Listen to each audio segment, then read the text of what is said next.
내면 깊숙이 할 말들은 가득해도 청색의 손바닥을 불빛 속에 적셔두고 모두들 아무 말도 하지 않았다. 곽재구시 사평역에서 막차는 좀처럼 오지 않았다. 별로 복잡한 내용이랄 것도 없는 장부를 마저 꼼꼼히 확인해 보고 나서야 늙은 역장은 돋보기 안경을 벗어 책상 위에 놓고 일어선다. 벌써 30분이나 지났군. 출입문 위쪽에 붉은 낡은 벽시계가 8시 15분을 가리키고 있다. 하긴 뭐 벌써라는 말을 쓰는 것도 새삼스럽다고 그는 고쳐 생각한다. 이렇게 작은 간이역에서 제 시간에 정확히 도착하는 완행열차를 보기가 그리 쉬운 일은 아님을 익히 알고 있는 탓이다. 더구나 오늘은 눈까지 내리고 있지 않은가. 역장은 손바닥을 비비며 창가로 다가가더니 유리창 너머로 무심히 시선을 던진다.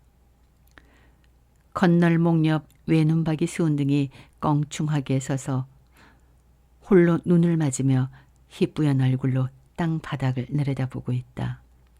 송이 눈이다.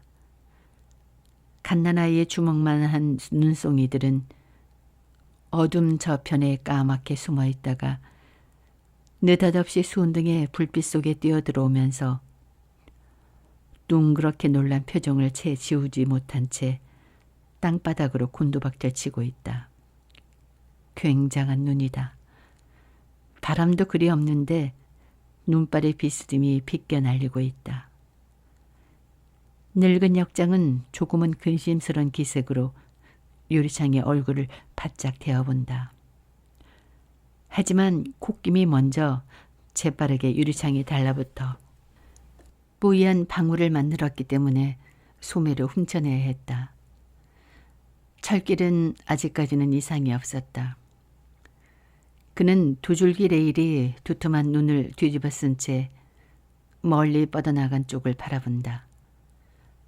낮엔 철길이 저만치 산 모퉁이를 돌아가는 모습까지 뚜렷이 보였다. 봄날 몸을 푼 강물이 흐르듯 반원을 그리며 유유히 산 모퉁이를 돌아 사라지는 철길의 끝을 보고 있노라면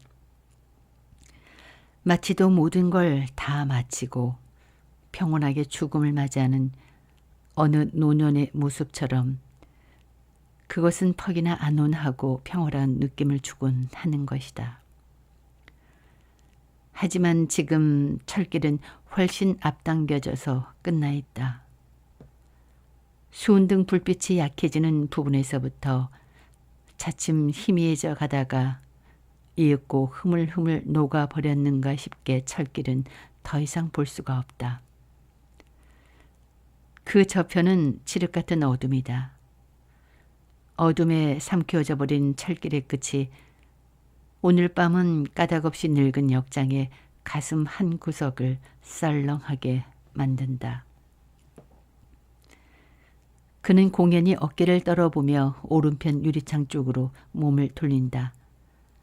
그쪽은 대합실과 접해 있는 이를테면 매표구라고 불리는 곳이다. 역장은 먼지 낀 유리를 통해 대합실 안을 대충 휘둘러 본다. 대합실이라고 해야 고작 국민학교 교실 하나 정도의 크기이다. 일제 때 처음 지어졌다는 그 작은 건물은 두 칸으로 나누어져서 각각 사무실과 대합실로 쓰이고 있는 터였다. 대개 간이역이 그렇듯이 대합실 내부엔 눈에 띌 만한 시설물이라곤 거의 없다. 유난히 높은 천정과 하얗게 회칠한 사방벽 때문에 10평도 채 못 되는 공간이 턱없이 넓어 보여서 더욱 을씨년스러운 느낌을 준다. 천장까지 올라가 매미마냥 납작하니 붙어있는 형광등의 불빛이 실내 풍경을 어스름하게 드러내주고 있다. 지금 대합실에 남아있는 사람은 모두 5이다. 한가운데 톱밥 난로가 놓여져 있고 그 주위로 세 사람이 달라붙어 있다. 난로는 양철통 2개를 맞붙여서 세워놓은 듯한 꼬락서니로 그나마 녹이 잔뜩 슬어 있어서 그간 겨울을 몇 차례나 맞고 보냈는지 어림 잡기조차 힘들다. 난로의 허리깨에 톱날 모양으로 촘촘히 뚫린 구멍, 세로는 톱밥이 타들어가면서 내는 빨간 불빛이 내비치고 있다. 하지만 형편없이 낡아빠진 그 난로 하나로 겨울밤에 찬 공기를 덮이기에는 어림도 없을 듯 싶다. 난로가에 모여있는 셋 중 한 사람만 유일하게 등받이 없이 의자에 앉아 있는데 그러고 있는 것도 힘겨운지 등 뒤에 서 있는 사람의 팔에 반쯤 기댄 자세로 힘없이 안겨있다.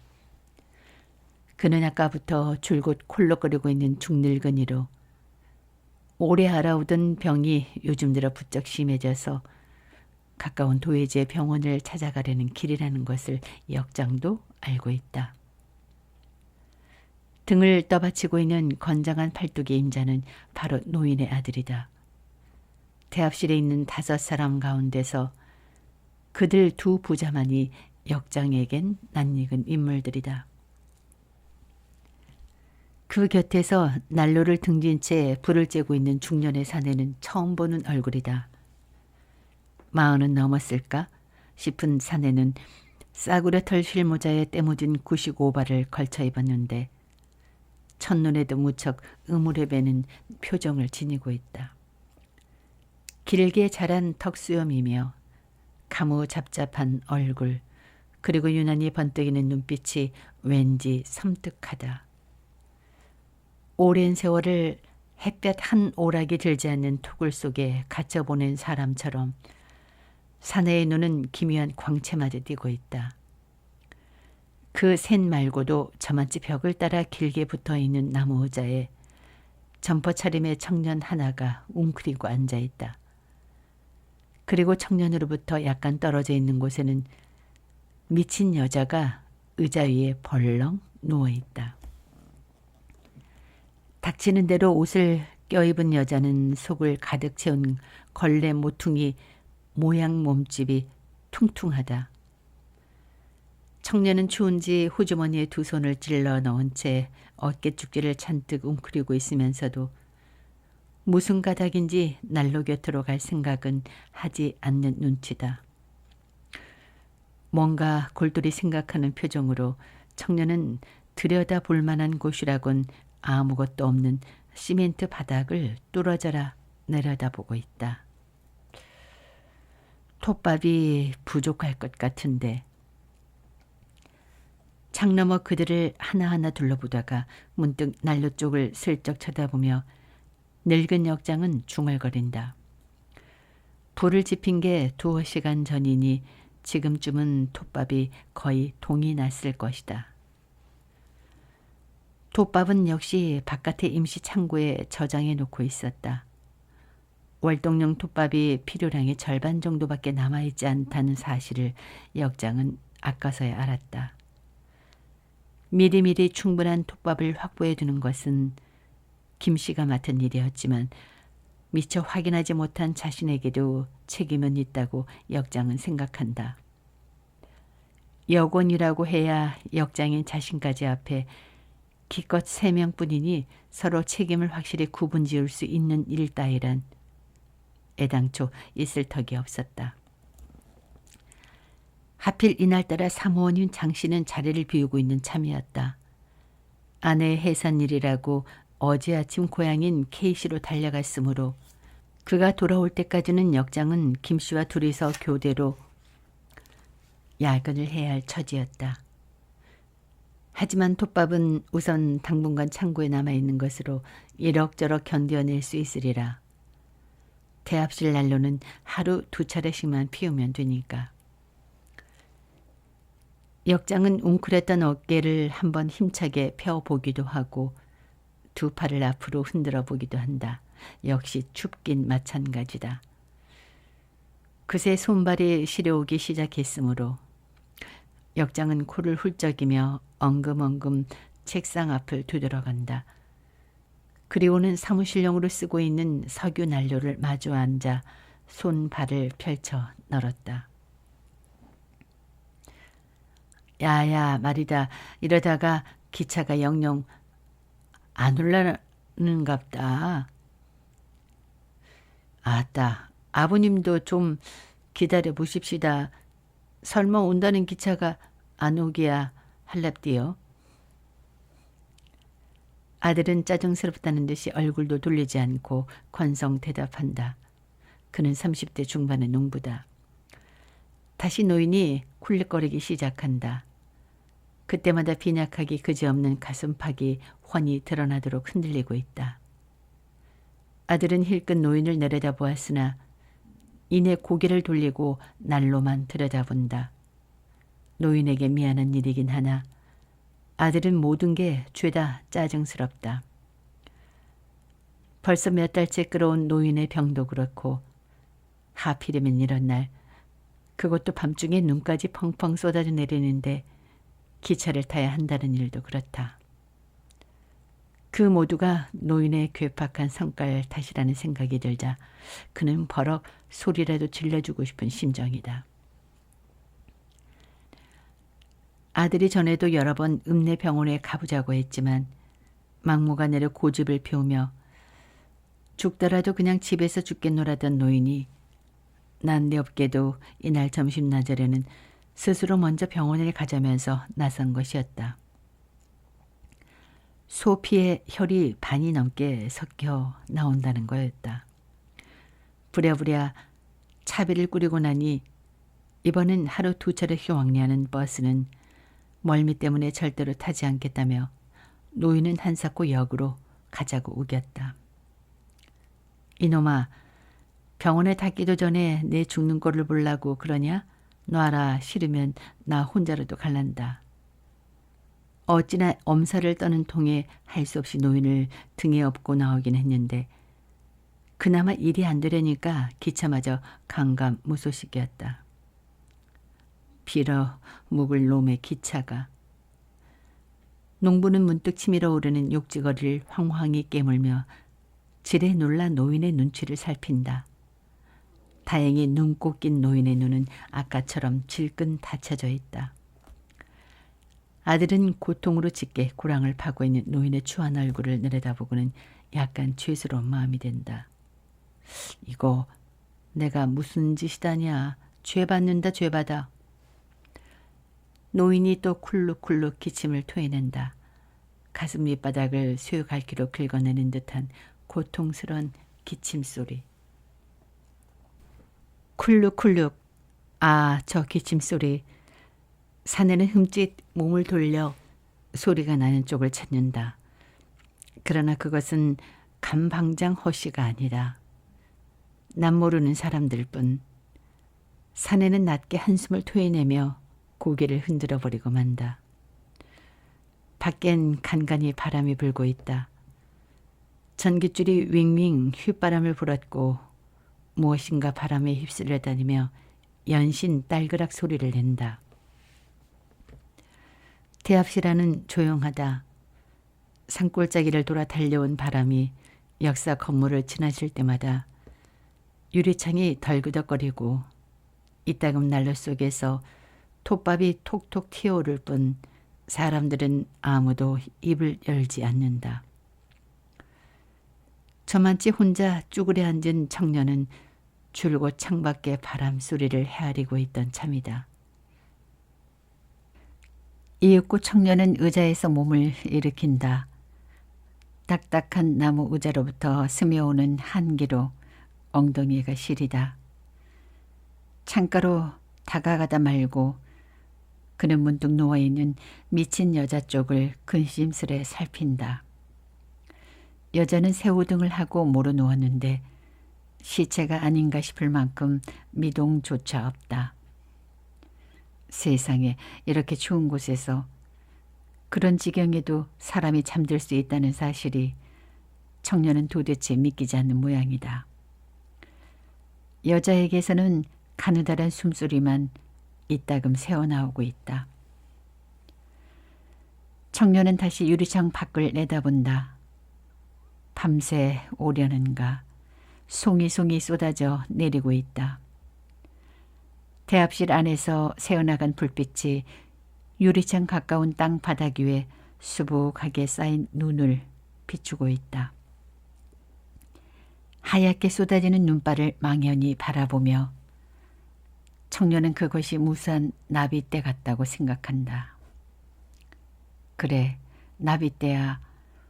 활활 타오르는 불길 속으로 밤이 되면 미친 듯 날아들어와 비명조차 지르지 못하고 타 죽어가는 수많은 흰 나비떼들. 그는 대학생이다. 아니, 정확히 말하면 그건 보름 전까지의 이야기다.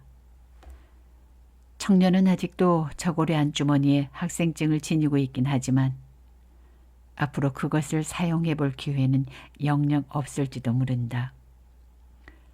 이젠 누렇게 바른 어린 날의 사진만큼의 의미도 없는 그것을 미련 없이 찢어버려야 하리라는 걸 잘 알고 있었음에도 불구하고 여전히 간직하고 있는 자신을 스스로 감상적이라고 비난하고 있는 중이다.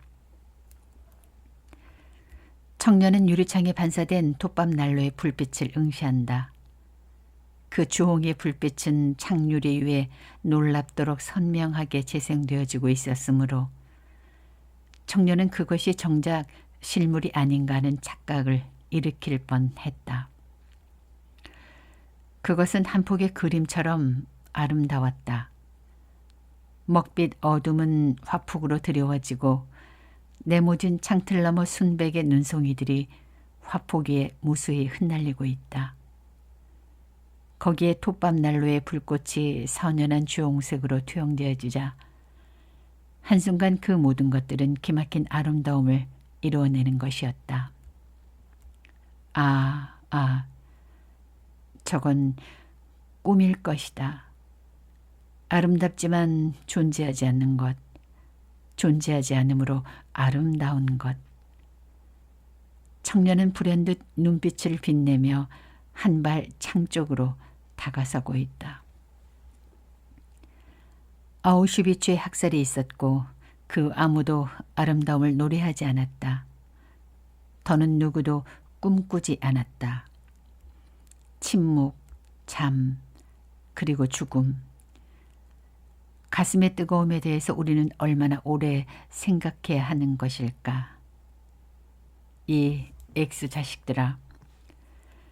그날 청년은 누군가가 어지럽게 볼펜으로 휘갈겨 놓은 책상 위의 낙서들을 물끄러미 내려다보며 홀로 강의실에 앉아 있었다. 텅 빈 하오의 교종엔 차츰 땅거미가 깔리기 시작하고 플라타노스 나무에 설치된 스피커로부터 나지막에 흘러나오고 있는 교내 방송의 고전 음악을 들으며 학생들이 띄엄띄엄 집으로 돌아가고 있을 무렵이었다. 그는 바로 전날 밤 제적 처분되었다는 사실을 학교로부터 통고받았었다. 주인도 없는 새에 주인도 아닌 사람들이 주인도 모르게 자신의 이름 석자를 제멋대로 재판했다는 거였다. 이튿날 조간신문 귀퉁이에서 제 이름을 찾아냈을 때 그는 한동안 자신과 기사 속의 그 이름과의 정확한 관계를 찾아내려 애를 썼다.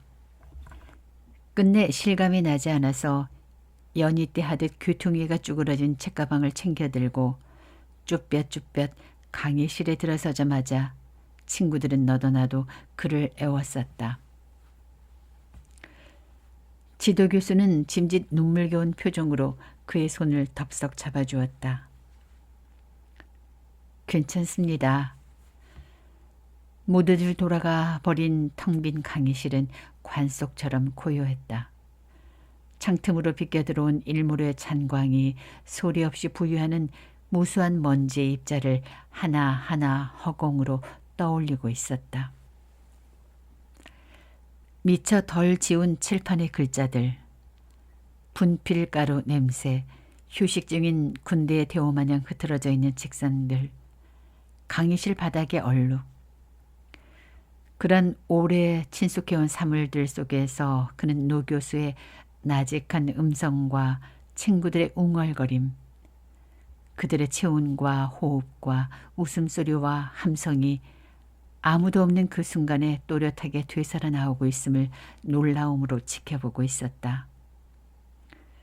그리고 3년 동안이나 자신을 한 부분으로 포함시켜 왔던 친숙한 이름들로부터 대관절 무엇이 그를 억지로 떼어내려 하고 있는 것인가에 대해 오래오래 생각했다. 그러나 끝내 알 수가 없었다. 강의실 문을 잠그러 들어왔다가 그를 발견한 수희가 의심스러운 눈초리로 당장 나가기를 명령했을 때까지도 그는 해답을 찾지 못했다. 문학부 건물을 나설 즈음 백마고지 전투에서 훈장까지 받은 역전의 상위 용사인 수희 아저씨가 절뚝이며 뒤쫓아 나오더니 그의 가슴에 가방을 내던져주고 가버렸다. 그는 깜빡 잊고 가방을 두고 온 거였다. 그러자 주체할 수 없이 웃음이 터져나오기 시작했다. 무엇이 그토록 우스웠는지 모른다. 그는 혼자 미친 듯 웃어 제꼈다. 한참이나 빈치에 엎드려 킬킬대다가 그는 뱃속에 든 오물을 모조리 토해내고 말았다.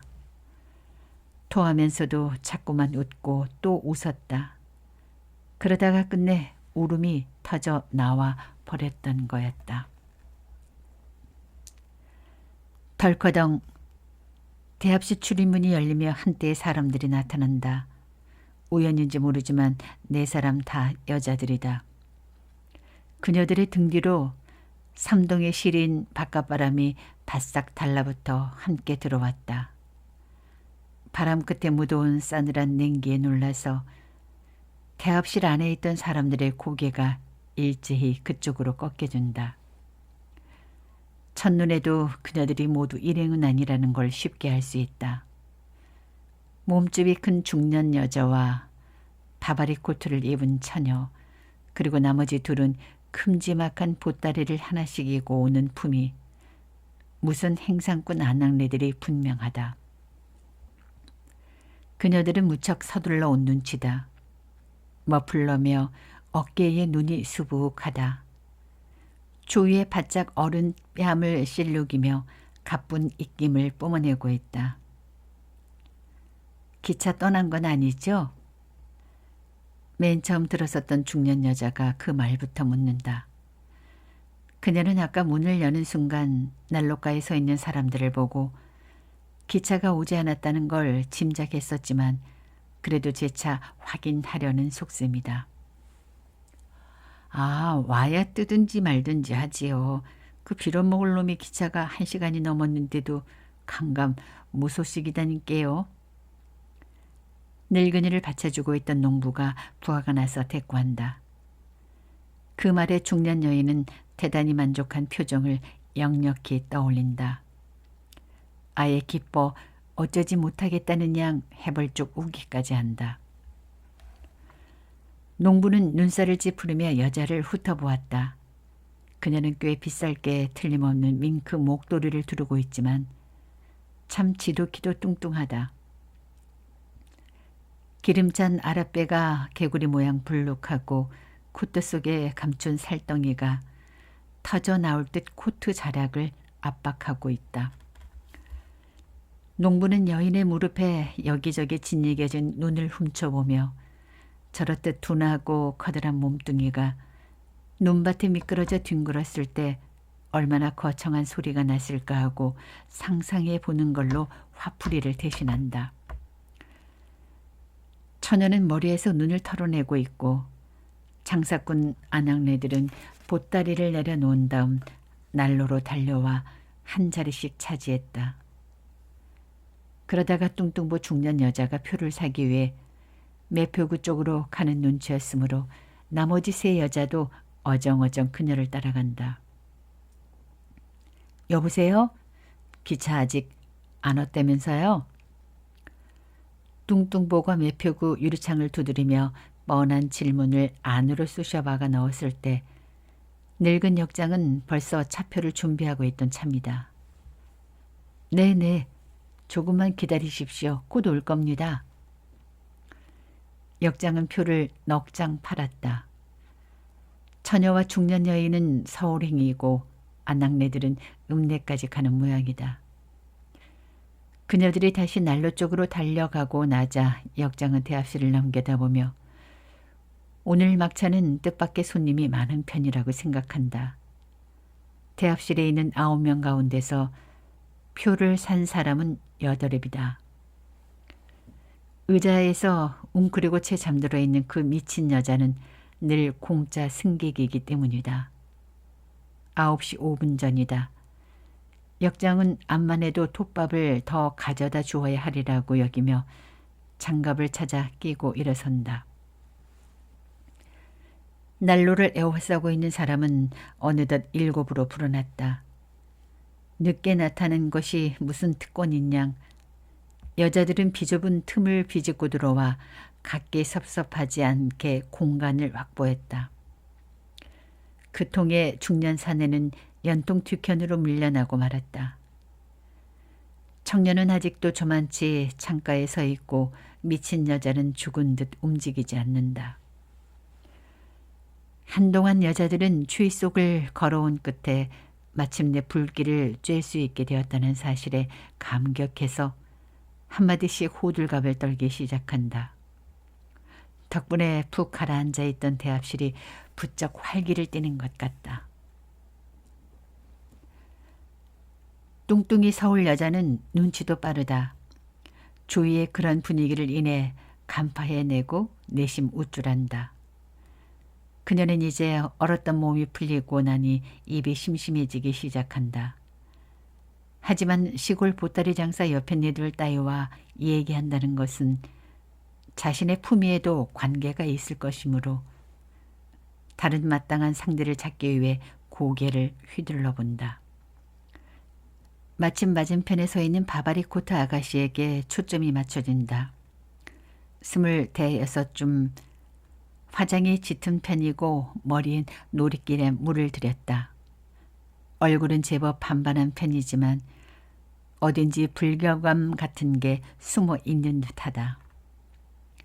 도시의 뒷골목, 어둡고 침침한 실내, 야하게 쏟아지는 빨간 불빛, 청승맞은 유언과 가락, 그런 짤막한 인상들이 TV 광고처럼 서울 여자의 시야에 잠깐씩 머무르다 사라진다. 틀림없어. 그렇고 그런 기집애로군. 아무리 눈가림을 해도 내 눈은 속일 수가 없지 하고 뚱뚱이 서울 여자는 바바리 코트 아가씨에 대한 까닭없는 아기를 준비하며 확신하듯 중얼거린다. 바바리 코트 처녀는 고개를 갸우 숙인다. 처녀는 맞은편 중년 여자의 시선이 제게 따갑게 부어지고 있음을 느끼면서도 불어 모른 척한다. 지까짓게 쳐다보면 어때? 처녀의 이름은 춘심이다. 그래, 춘심이가 내 이름이다. 어쩔래? 그녀는 은근히 부하가 치민다.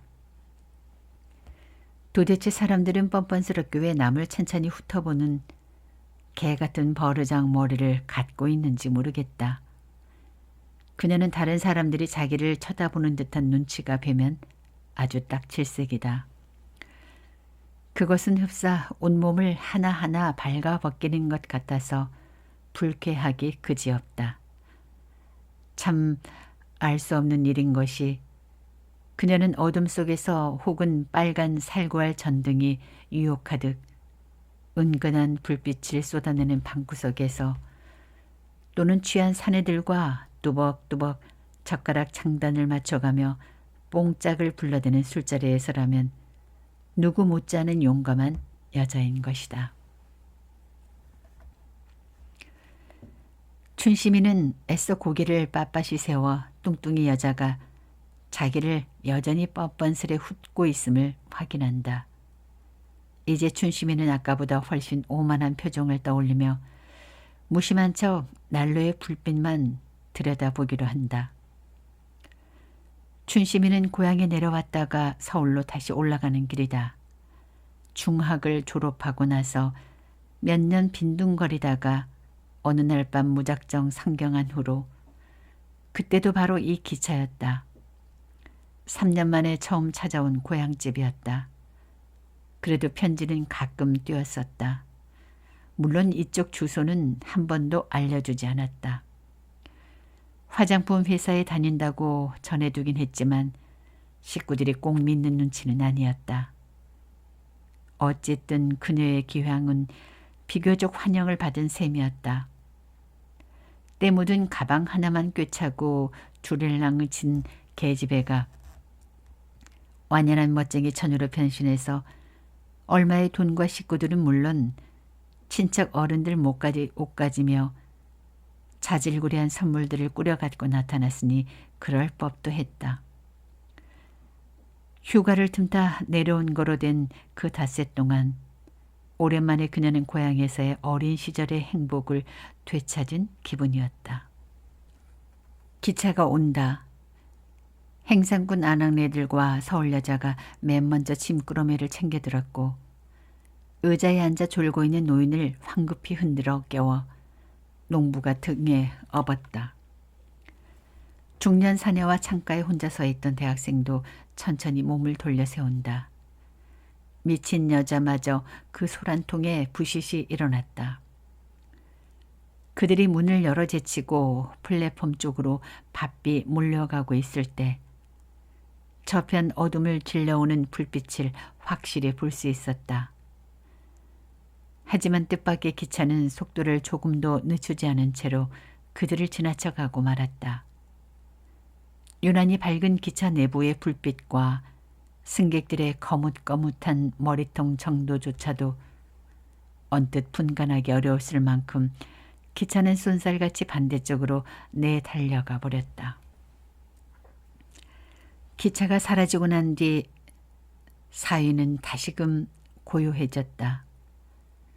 눈발이 하염없이 쏟아지고 있을 뿐 모두가 아까 그대로 남아있다. 달려나왔던 사람들은 한참이나 어안이 벙벙하다. 방금 그들의 눈앞을 스쳐 지나간 것은 꿈속에서 본 휘황한 도깨비 불이거나 난데없는 돌풍에 휩쓸려 날아가 버린 무슨 발광체였는지도 모른다. 그만큼 그것은 순식간에 일어난 일이었다.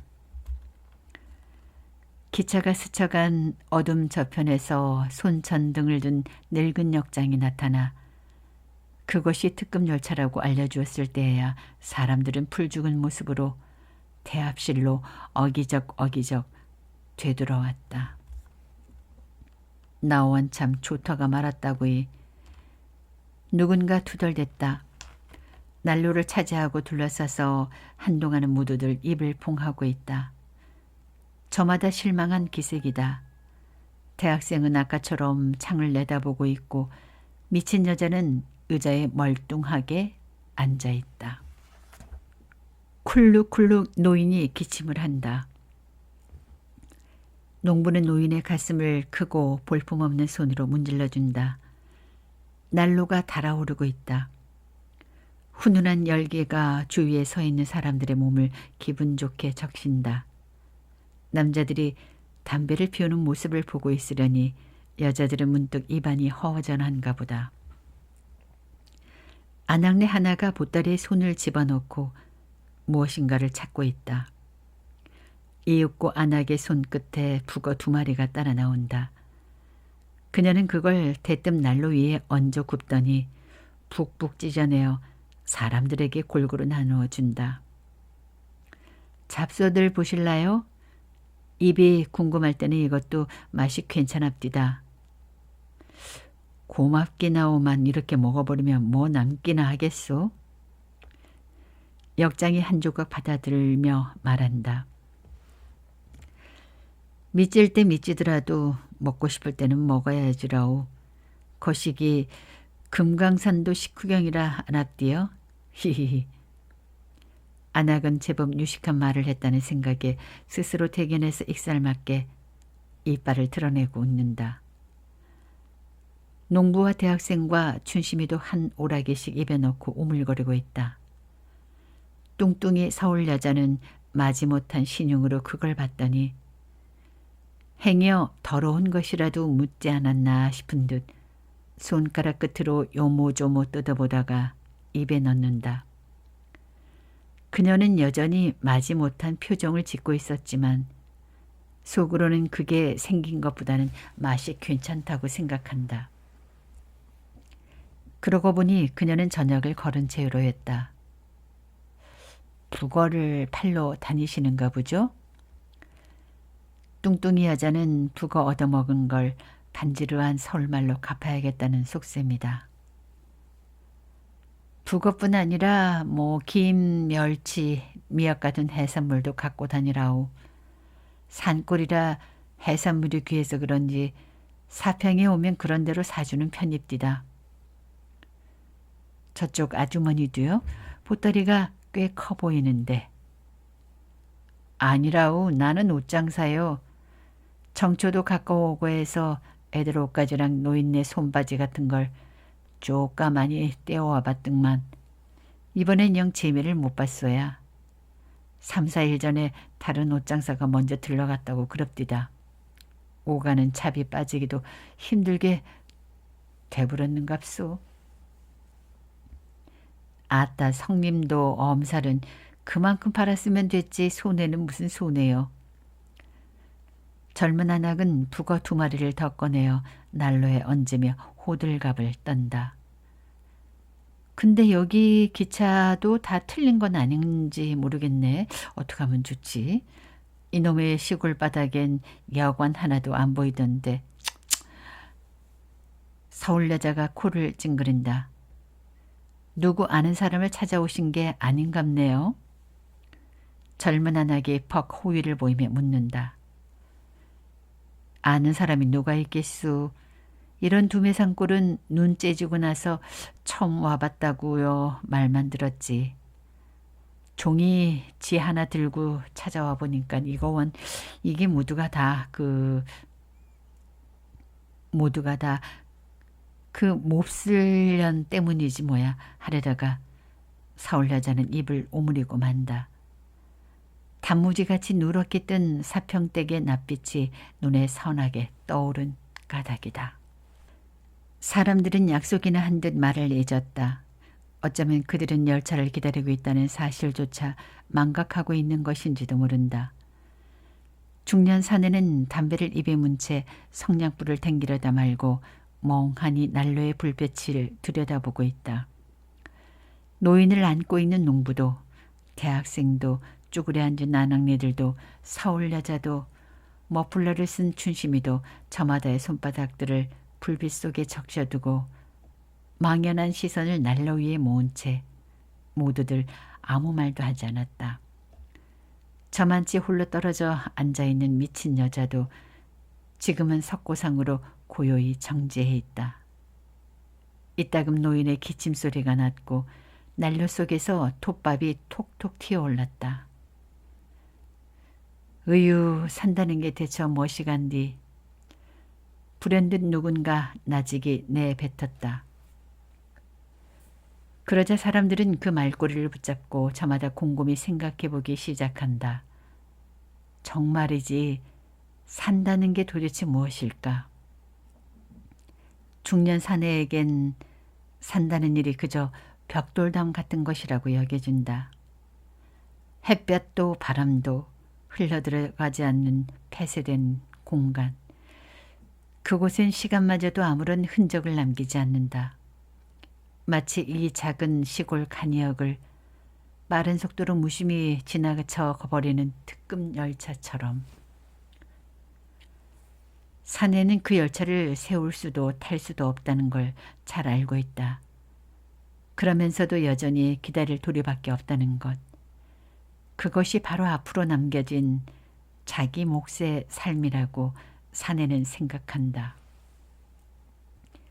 농부의 생각엔 삶이란 그저 누가 뭘 해도 흙과 일뿐이다. 계절도 없이 쳇바퀴로 이어지는 노동.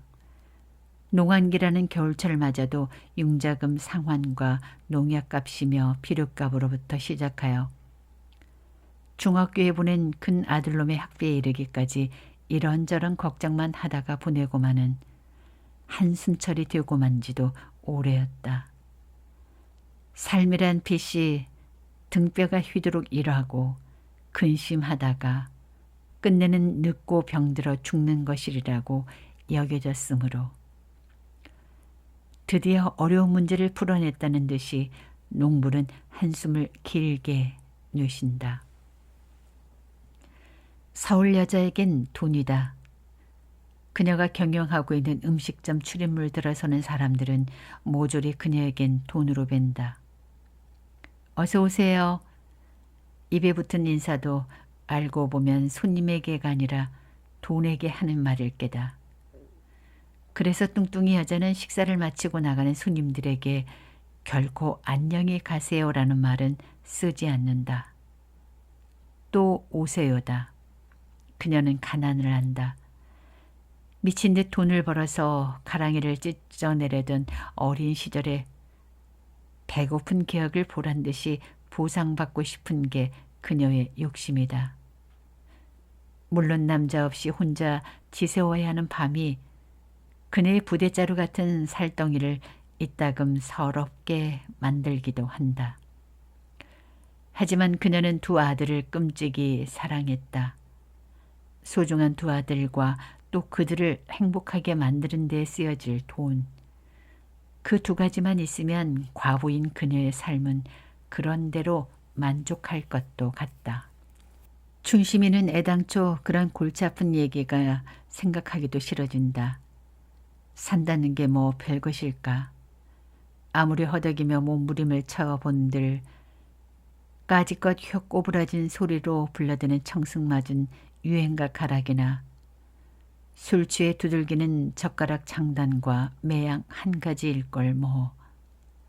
그래서 춘심이는 술이 좋다.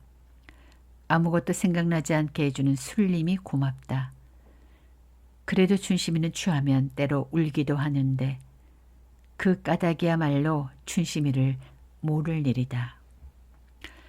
대학생에겐 삶은 이 세상과 구별할 수 없는 그 무엇이다. 23세 나이인 그녀에게는 세상 돌아가는 내력을 모르고 아니 모른 척하고 산다는 것은 절대로 용서할 수 없다.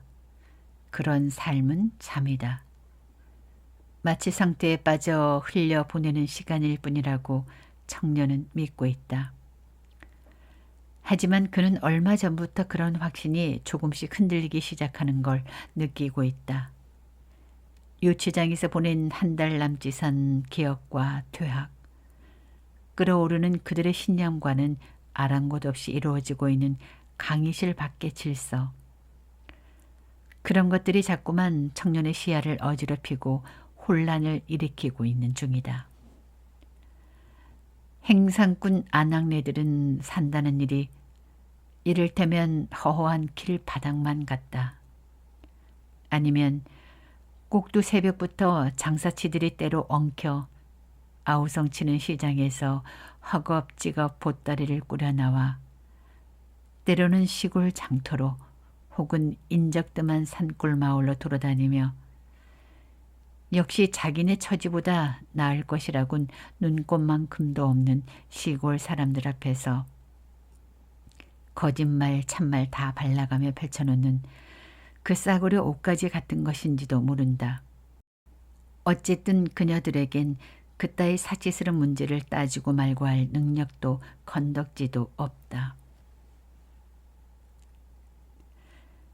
청년은 무릎을 굽혀 밖에서 톱밥 한 줌을 집어든다. 그리고 그것을 난로의 불빛 속에 가만히 뿌려 넣어본다. 후루루르 삐비꽃이 피어나듯 주황색 불꽃이 타오르다가 이내 사그라져 들고 만다. 청년은 그 짧은 순간의 불빛 속에서 누군가의 얼굴을 본 것 같다. 어머니다. 어머니가 주름진 얼굴로 활짝 웃고 있었다. 다시 한 줌 집어넣는다. 이번엔 아버지와 동생들의 모습이 보였다. 또 한 줌을 조금 천천히 흩뿌려 놓는다. 친구들과 노 교수의 얼굴, 그리고 강의실의 빈 의자들과 잔디밭과 교정의 풍경이 차례로 떠오르기 시작한다. 음울한 표정의 중년 사내는 대학생이 아까부터 톱밥을 뿌려대고 있는 모습을 곁에서 줄곧 지켜보고 있는 참이다. 대학생의 얼굴은 줄곧 상기되어 있다. 이 젊은 친구가 어쩌면 꿈을 꾸고 있는지도 모르겠군. 그러면서도 사내 역시 톱밥을 한 줌 집어낸다. 그리고는 대학생이 하듯 달아오른 난로에 톱밥을 뿌려준다. 호르르르. 역시 삐비꽃 같은 불꽃이 환히 피어오른다. 사내는 불빛 속에서 누군가의 얼굴을 얼핏 본 듯하다. 허씨 같기도 하고 저는 안 모르는 다른 사람인 것 같은 확실치 않은 얼굴이었다. 사평역을 경유하는 야간 완행열차는 2시간을 연착한 후에야 도착했다. 막상 열차가 도착했을 때 대합실에서 그때까지 기다리고 있던 승객들은 반가움보다는 차라리 피곤함과 허탈감에 젖은 모습으로 열차에 올라탔다. 늙은 역장은 하얗게 눈을 맞으며 깃발을 흔들어 출발 신호를 보냈고 이어 열차는 천천히 미끄러져 가기 시작했다. 얼핏 누군가가 아직 들어가지 않고 열차 난간에 기대어 서 있는 게 보였다. 역장은 그 사람이 제 너머 50 큰아들임을 알았다. 고개를 반쯤 숙인 채 난간 손잡이에 위태로운 자세로 기대어 있는 청년의 모습이 역장은 왠지 마음에 걸렸다. 이내 열차는 어둠 속으로 길게 기적을 남기며 사라져버렸다. 한동안 열차가 달려가 버린 어둠 저편을 망연히 응시하고 서 있던 늙은 역장은 옷에 금방 수복이 쌓인 눈을 털어내며 대합실로 들어섰다. 난로를 꺼야 하기 때문이었다. 거기서 역장은 뜻밖에도 아직 기차를 타지 않고 남아있는 한 사람을 발견했다. 미친 여자였다. 지금껏 난로 곁에 가지 않았던 유일한 사람이었던 그녀는 이제 난로를 독차지한 채 아까 병든 늙은이가 앉았던 의자에 비스듬히 앉아 잠들어 있었다. 그녀의 집이 어디며 또 어디서 왔는지 역장은 전혀 모른다. 다만 이따금 그녀가 이 마을을 찾아왔다가는 열차를 타고 떠나곤 했다는 정도만 기억할 뿐이었다. 오늘은 왜 이 여자가 다른 사람들을 따라 열차를 타지 않았을까 하고 역장은 의아하게 생각했다. 아, 그 여자에겐 갈 곳이 없었을지도 모른다. 그녀에게 있어서 출발이란 것은 이 하룻밤, 아니 단 몇 분 동안이나마 홀로 누릴 수 있는 난로의 따뜻한 불기만큼의 의미조차도 없는 까닭이리라. 역장은 문득 그녀가 걱정스러웠다. 올겨울 같은 혹독한 추위에 아직 얼어 죽지 않고 여기까지 흘러 들어왔다는 사실이 신기했다. 꿈이라도 꾸는 중인지 떼국물에 젖은 여자의 입술 한 귀퉁이엔 보일락 말락 웃음이 한 조각 희미하게 남아있었다. 이거 참 난처한 걸. 난로를 그대로 두고 갈 수도 없고. 하지만 결국 역장은 김씨를 깨우러 가기 전에 톱밥을 더 가져다가 난로에 부어줘야 되겠다고 생각하며 천천히 사무실로 돌아가고 있었다. 눈은 밤새 내내 내릴 모양이었다.